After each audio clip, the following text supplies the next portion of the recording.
ఎందుకు కానిస్టేబుల్ డల్గా ఉన్నావు? ఏం లేదు సార్, పొద్దున్న నుంచి సాయంత్రం వరకు డ్యూటీ చేసినా జేబు నిండట్లేదు సార్. ఒక 2 బంగారు గాజులు చేయించుకుందాం అనుకున్నాను సార్, ఏం చేయాలో అర్థం కావట్లేదు. దానికి ఎందుకు టెన్షన్ కానిస్టేబుల్, నేను ఉన్నా కదా, పద. అదో కానిస్టేబుల్ బండి వస్తుంది, ఆపు. ఆపు ఎరా బండి పేపర్లు తీ. ఇదిగో మేడం, నా దగ్గర అన్ని కాగితాలు ఉన్నాయి, నేను రూల్స్ పక్కాగా ఫాలో అవుతా. చీ, ఇలాంటి వాళ్ళందరూ నాకే తగులుతారు సార్. బండి పేపర్లు అన్నీ ఉన్నాయంట సార్. అయితే ఫైన్ తీసుకో సార్. కానిస్టేబుల్ ఇప్పుడు బండి పేపర్లు అన్నీ ఉంటే వేరే పోయిన ఫైన్, ఇప్పుడు అదే రూలు. తీరా తీ. మేడం అన్నీ ఉంటేనే కదా ఫైన్, నేను హెల్మెట్ పెట్టుకోలేదు మేడం. కానిస్టేబుల్ ఏంటి సార్? హెల్మెట్ లేదు కదా, 2000 ఫైన్ అయ్యి. ఇదిగోండి మేడం, 1000 రూపాయలు అడిగారు, 1000 రూపాయలు తీసేసుకోండి. సార్ సేటు బింగోలో ఒక దండి ఇవ్వండి. అది బింగో ప్యాకెట్లు పట్టుకెళ్తుంది, అవి కొట్టేయాలి. ఏ దొంగ దొంగ దొంగ దొంగ ఏరా మా కొట్లోనే దొంగతనం చేస్తున్నాయి. మ్యాజిక్ సీపిరా, వారి దగ్గర బింగోలు తీసుకురా.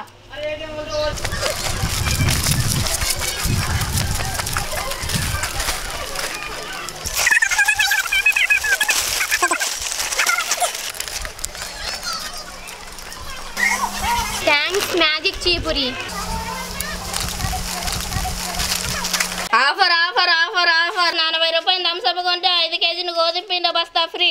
అదిగో అక్క, అక్కడ 40 రూపాయలు థమ్స్అప్ కొంటే 5 కేజీల గోధుమ పిండి బస్తా ఫ్రీ అంట. పద వెళ్దాం. ఆఫర్ చెట్టు నిజంగా 40 రూపాయలు థమ్స్అప్ కొంటే 5 కేజీల గోధుమ పిండి బస్తా ఫ్రీయా? అవును. ఇదిగో సేటు ఒక థమ్స్అప్.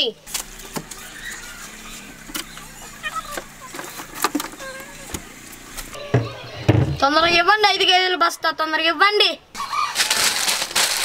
అదేంటి 5 కేజీలు గోధుమ పిండి బస్తా ఇస్తానన్నారు, బస్తా ఇస్తున్నారేంటి? నేనేమన్నా 40 రూపాయలు థమ్స్అప్ కొంటే 5 కేజీలు గోధుమ పిండి బస్తా ఫ్రీ అన్నా. ఇదిగో బస్తా తీసుకో.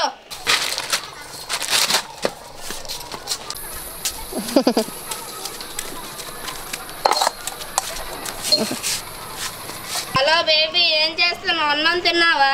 అగవే బేబీ ఆగు, వీడెవడ మామిడికాయలు అమ్ముతాడు, కొనుక్కొని తింటా. మామిడికాయ ఎంత? హే బేబీ, మామిడికాయ నమ్మేటోడు మోగాళ్ళకు నాగవే బేబీ, ఆగు.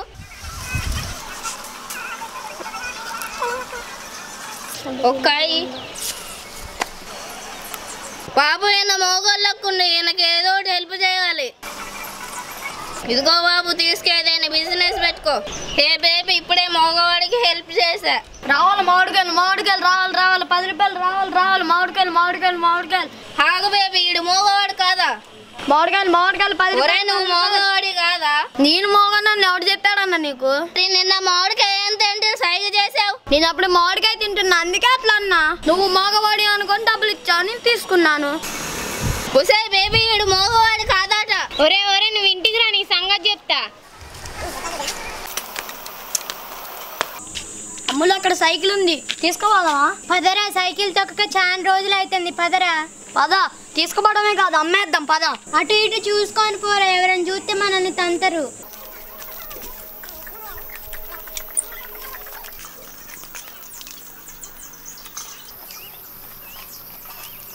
అక్క, ఇప్పుడు ఎలా, ఏం చేద్దాం? ఒరే ఇంకా కష్టమే, చూద్దాం పదరా.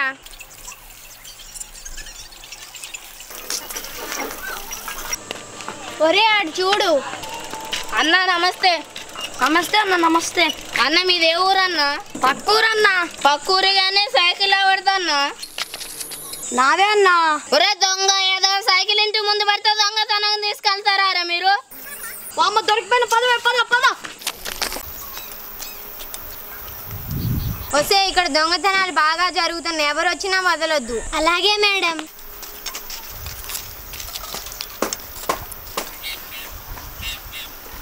వీడేవాడే గొడుగేసుకోకుంటే గొడుగు భుజాన్ని పెట్టుకొని వస్తున్నాడు, ఆపు వాడిని. ఆగురా ఆగు. ఏ ఊరి మీది, ఎటు పోయినావు? ఆహా, మా ఊరా మేడం, అది మల్లడుగు.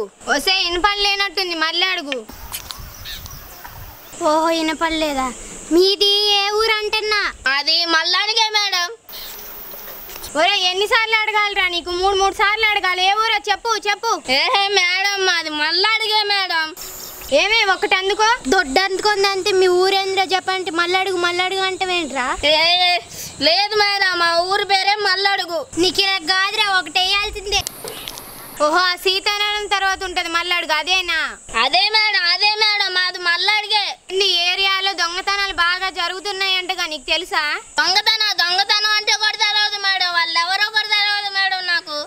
సరే వెళ్ళు, జాగ్రత్తగా వెళ్ళు, దొంగలు ఉన్నారు. మేడం ఇటు నా గొడుగు పట్టుకొని పోయాడా? అవునరా, పోయాడు. ఎందుకు? మేడం నా గొడుగు నా పర్సు పట్టుకెళ్తాను. పట్టుకోండి. ఒరే దొంగ నా కొడుకు, పట్టుకో, పద.